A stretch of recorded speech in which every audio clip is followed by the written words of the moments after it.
Singapore's opposition parties may be in for more intense competition in the next general election.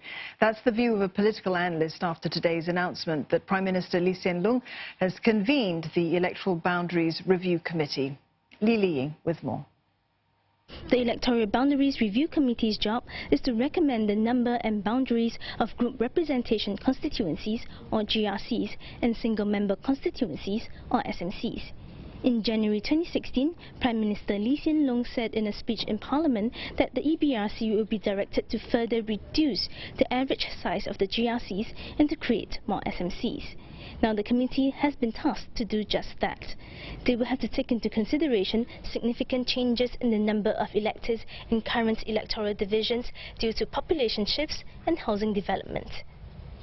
One political analyst says this will likely lead to a more competitive landscape in the next general election, and he expects all seats to be contested like in 2015.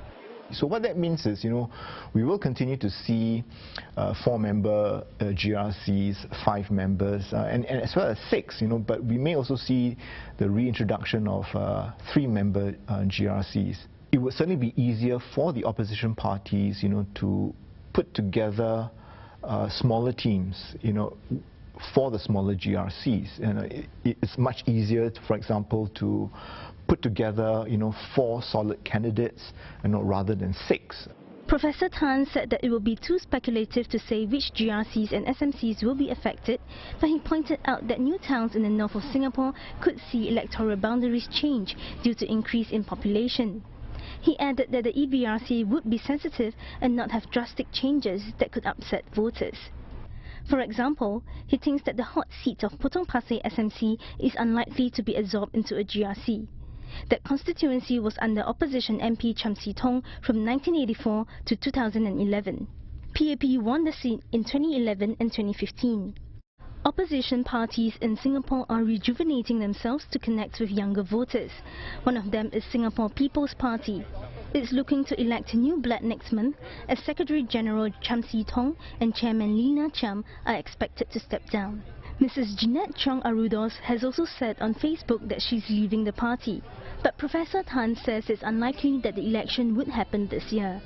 My sense is that the next general election will likely take place after next year's budget. So we are looking at a window, between April and June. And my sense is that the PAP